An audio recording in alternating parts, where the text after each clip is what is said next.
Hello students, उम्मीद करती हूँ कि आप सभी अपने घर में होंगे और सेफ होंगे। आज मैं फिर आपके लिए एक नया टॉपिक लेकर आई हूँ, planning and types of plans. चलिए शुरू करते हैं आज का अपना टॉपिक। ये +2 में बिजनेस स्टडीज का चैप्टर है आपका, नियोजन तथा योजनाओं के प्रकार। एक्चुअली इस चैप्टर के 2 पार्ट्स में हम इसको स्टडी करेंगे। पहले पार्ट में प्लानिंग होगी, जिसमें प्लानिंग से रिलेटेड सारी बातें बताई जाएंगी। जब ये पार्ट पूरा खत्म हो जाएगा, उसके बाद टाइप्स ऑफ प्लान की वीडियोस आपके पास मैं अपलोड कर दूंगी। पहले प्लानिंग से रिलेटेड बात करते हैं हम। देखिए, पहले हेडिंग लिखी हुई है प्लानिंग। तो प्लानिंग होती क्या है? देखिए, बिल्कुल सिंपल शब्दों में मैंने इसको लिखा हुआ है कि प्लानिंग क्या है। देखिए, इसके बारे में मैं बताने से पहले आपसे पूछना चाहूंगी कि आपको याद होगा कि मेरी फर्स्ट वाली वीडियो में मैंने मैनेजमेंट के बारे में आपको बताया था, मैनेजमेंट के प्रोसेस के बारे में बताया था। तो उसमें से पहला स्टेप, उसमें 5 स्टेप्स थे, उसका पहला स्टेप होता है हमारा प्लानिंग, POSDC। आपको याद होगा, planning, organising, staffing, directing, then controlling. तो उसमें से पहला स्टेप होता है हमारा प्लानिंग। ये चैप्टर उसी फर्स्ट स्टेप से रिलेटेड है, ये है प्लानिंग। देखिए, मैंने हिंदी और इंग्लिश दोनों में लिखा है इसको, आप पढ़ सकते हैं इसको, कि क्या करना है, कैसे करना है, कब करना है और किसके द्वारा किया जाना है के बारे में पहले से ही सोचना नियोजन है। मतलब जितने भी आपके WH फैमिली के क्वेश्चन वाले वर्ड्स होते हैं, जैसे व्हाट, व्हेन, हाउ, वेयर, हुम, ये सारी बातों के जवाब आपको पहले से डिसाइड करना, ये नियोजन होता है। इंग्लिश में भी लिखा हुआ है कि planning is deciding in advance what to do, how to do, when to do and who is to do it. मतलब किसी भी काम को करने के लिए सोचने का टाइम कैसे होता है? काम को करने से पहले सोचने वाला समझदार होता है। देखिए, कुछ लोग होते हैं कि काम चल रहा है उसके बीच में सोचते हैं, और कुछ होते हैं जो काम के होने के बाद ये सोचते हैं कि ये मैंने क्या कर दिया। वो प्लानिंग नहीं होती है। देखिए, प्लानिंग का मतलब क्या होता है कि किसी भी काम को अगर आपने सक्सेसफुल बनाना है तो उसके लिए पहले से ही हर बारीकी से सोचा जाता है कि ये काम कब करना है, कैसे करना है, कौन करेगा, किस तरह करेगा, क्या क्या करना है, किसके द्वारा किया जाएगा, कब तक किया जाएगा। इसके बारे में पहले से हर बात सोच समझ के डिसाइड करना है, यही चीज आपकी प्लानिंग है। तो बच्चों, आप इसका स्क्रीनशॉट लेके आप इसकी ये डेफिनेशन अपने पास नोट कर सकते हैं। थोड़ा सा लिखने का तरीका भी मैंने आपको बताया है, आप इस तरह से इसको नोट कर सकते हैं। आई थिंक आपको प्लानिंग का मतलब समझ में आ गया होगा, और इसका फर्दर मतलब आपको इसकी विशेषताएं, इसके फीचर्स के जितने भी पॉइंट्स हैं मैं आपको समझा रही हूँ, वो फीचर के पॉइंट समझने के बाद आपको जरूर प्लानिंग के बारे में और डिटेल से समझ में जरूर आएगा। देखिए, इसके फीचर में पहला पॉइंट लिखा है, मैंने हिंदी और इंग्लिश दोनों में लिखा है कि it is a primary function of management. यह प्रबंध का प्राथमिक कार्य है। प्राथमिक मतलब सबसे पहले किया जाने वाला कार्य है। तो ये जो सीढ़ियां आपको नजर आ रही हैं, इसमें planning, organising, staffing, directing, controlling, इसके बारे में मैं पहले भी कई बार बात कर चुकी हूँ। तो आपसे मैंने पहले भी बात की थी कि जैसे ये सीढ़ियां हैं, ये सीरियल ऑर्डर में चल रही हैं, तो क्या मैं इसको उल्टा सीधा भी कर सकती हूँ क्या? नहीं ना। तो इसका मतलब क्या हुआ कि पहले नंबर पे प्लानिंग ही आएगी ना, इसके बाद ये आएगा, इसके बाद ये और इसके बाद ये। तो आपके जो बिजनेस स्टडीज में जो चैप्टर्स भी दिए हुए हैं वो भी इसी सीरियल ऑर्डर में दिए हुए हैं। जैसे ये चैप्टर प्लानिंग से रिलेटेड है, जब ये यूनिट खत्म हो जाएगी तो आपका ऑर्गेनाइजिंग की यूनिट आ जाएगी, फिर स्टाफिंग की, फिर डायरेक्टिंग की, फिर कंट्रोलिंग की। तो ये प्लानिंग जो है वो मैनेजमेंट का पहला फंक्शन है। कोई भी काम करने से पहले प्लानिंग की जाती है और प्लानिंग के बाद ही बाकी के काम किए जाते हैं। और ये भी ध्यान में रखना जरूरी है, जितना ये पहले नंबर पे आ रहा है उतना ही ये ज्यादा इंपॉर्टेंट भी है। इंपॉर्टेंट कैसे? मान लेते हैं कि अगर हमारे बाकी सारे काम बड़े अच्छे हुए लेकिन प्लानिंग ठीक नहीं हुई, तो बाकी के सारे काम भी इससे मल्टीप्लाई होकर 0 ही हो जाएंगे। मतलब सारे एफर्ट, सब कुछ, पैसा, टाइम, सब कुछ बर्बाद हो जाएगा अगर प्लानिंग अच्छी ना हुई तो प्लानिंग का अच्छा होना और प्लानिंग का एक्सपीरियंस के ऊपर बेस्ड होना और प्लानिंग का प्रैक्टिकल होना बहुत ही जरूरी है। ये रियलिस्टिक होना चाहिए। ये नहीं है कि आसमान में तारे छूने के लिए ऐसी प्लानिंग बना ली कि जिसे अचीव ही नहीं किया जा सकता। प्लानिंग वैसी बनाइए जैसे पॉसिबल हो सकती है आपकी ऑर्गेनाइजेशन के लिए अचीव करना। नेक्स्ट इसका है, देखिए सेकंड पॉइंट मैंने लिखा है प्लानिंग इज परवेसिव। परवेसिव का मतलब है यूनिवर्सल। इसको दूसरी उसमें लिखा है मैंने वर्ड में, ये सार्वभौमिक है। सिंपल लैंग्वेज में हम कह सकते हैं ये सब जगह फैला हुआ है। सब जगह फैला होने का मतलब क्या हुआ? सब जगह फैला होने का मतलब है, इस बात को समझने के लिए जरा ये ट्रायंगल पर थोड़ा सा ध्यान दीजिए ये मान लेते हैं कि आपकी ये पूरी ऑर्गेनाइजेशन है, ये ऊपर से लेकर नीचे तक ये पूरी आपकी ऑर्गेनाइजेशन है। तो अब आपको ऑर्गेनाइजेशन का मतलब कैसे समझ में आएगा, तो आप ध्यान से सुनिए। ऑर्गेनाइजेशन का मतलब क्या, हिंदी में जिसे संस्था बोलते हैं। देखिए, मैंने अपनी मैनेजमेंट वाली पिछली वीडियो में आपको बताया था कि मैनेजर कौन होता है, जो दूसरे से काम करवाता है, और वर्कर कौन होता है, जो मैनेजर का बताया हुआ काम करता है। फिर संस्था क्या है, जहां पर मैनेजर भी हो और वर्कर्स भी हों, तो उसे मिलाकर टोटल क्या कहा जाएगा, संस्था। तो देखिए, एक संस्था को मैंने कुछ इस तरीके से मैंने ड्रॉ किया है कि ये ऊपर ट्राइंगल वाली फॉर्म में ये सारे ही कौन है, मैनेजर हैं। ये लेवल है मैनेजर्स की, अभी मैं बता रही हूँ आपको। और ये नीचे कौन है, लिखा है मैंने नॉन मैनेजर्स, ये कौन है, वर्कर्स। ये मैनेजर्स क्यों नहीं होते भाई, क्योंकि इन्होंने आगे किसी और से काम नहीं कराना, इनका बताया हुआ काम इन्होंने करना है, तो ये नॉन मैनेजर्स हुए। अब हम बात करें इसमें सबसे ऊपर, देखिए ये एक तरह से एक ऑर्गेनाइजेशन की बॉडी हो गई। तो किसी की भी बॉडी में दिमाग को सबसे ऊपर की जगह दी जाती है। तो जैसे टॉप लेवल मैनेजर्स हैं, ये एक तरह से जो ये ऊपर का हिस्सा है ट्रायंगल का, ये संस्था का दिमाग होते हैं। इसी जैसे हमारी बॉडी भी तो हमारी दिमाग के डायरेक्शंस के हिसाब से काम करती है ना, जिस समय दिमाग में जो चीज चल रही है शरीर उस हिसाब से रिएक्ट करेगा। इसी तरीके से एक ऑर्गेनाइजेशन में ये दिमाग का पार्ट है। और इस दिमाग में कौन कौन आते हैं, सीईओ मैंने लिखा है, ये चेयरपर्सन, बीओडी होते हैं बोर्ड ऑफ डायरेक्टर्स, एमडीज होते हैं मैनेजिंग डायरेक्टर्स, जीएम्स होते हैं जनरल मैनेजर्स। बच्चों, आप ये स्क्रीनशॉट लेके ये जरूर अपने पास ड्रॉ कर लें, और वीडियो को पॉज कर करके आप इनकी फुल फॉर्म्स भी अपने पास नोट कर सकते हैं। तो ये सब कौन होते हैं, जो मेन ब्रेन का काम करते हैं, इनके ही दिमाग पर बाकी का ऑर्गेनाइजेशन काम करता है। ये गिनती में कम होते हैं और ये गिनती में सबसे ज्यादा होते हैं।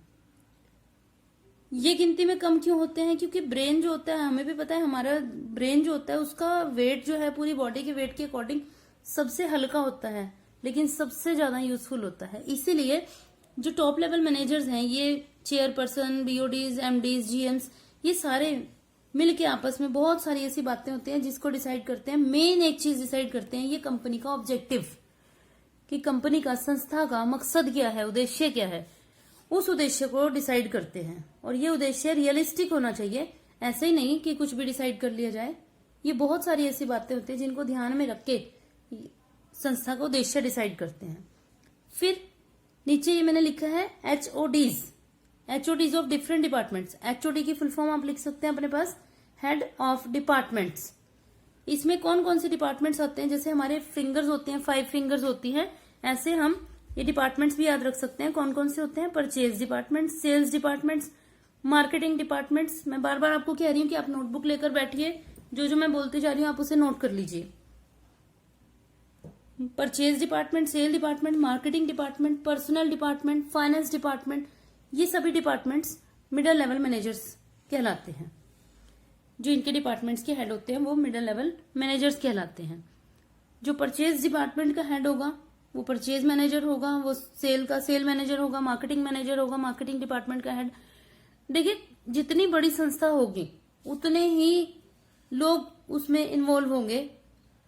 एक एक डिपार्टमेंट में, जैसे हेड ऑफ द डिपार्टमेंट तो एक ही होगा, लेकिन परचेज डिपार्टमेंट में आगे उतने ही लोग काम कर रहे होंगे, उतने ही इंप्लॉइज होंगे जितनी बड़ी आपकी ऑर्गेनाइजेशन होगी।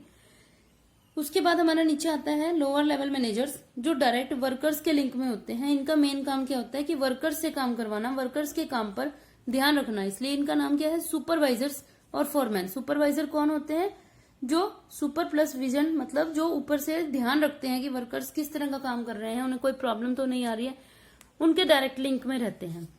देखिए, ये जो मिडिल लेवल हैं वो टॉप लेवल के लिंक में रहते हैं, जो लोअर हैं वो मिडिल लेवल के लिंक में रहते हैं, वर्कर्स लोअर लेवल के लिंक में रहते हैं। ये अपने लेवल पर इनकी प्रॉब्लम सॉल्व करते हैं, ये अपने लेवल पर सॉल्व करते हैं। और ये जब कोई प्रॉब्लम बिल्कुल ही सॉल्व नहीं होती तो जाके टॉप लेवल मैनेजर्स के पास वो प्रॉब्लम पहुंचाई जाती है, नहीं तो वो अपने अपने लेवल पर ही प्रॉब्लम्स को सॉल्व कर लेते हैं। देखिए, मैंने थोड़ा सा ध्यान दीजिए बात पर, यहाँ पे मैंने बात की है कि ये कौन है, टॉप लेवल मैनेजर्स। ये भी मैनेजर्स, ये भी मैनेजर्स हैं, इनके लेवल में फर्क है, लेकिन ये है तो मैनेजर्स। मैनेजर्स कौन, जो मैनेजमेंट का काम करते हैं। और मैनेजमेंट में क्या शामिल होता है आपको पता है, planning, organising, staffing, directing, controlling.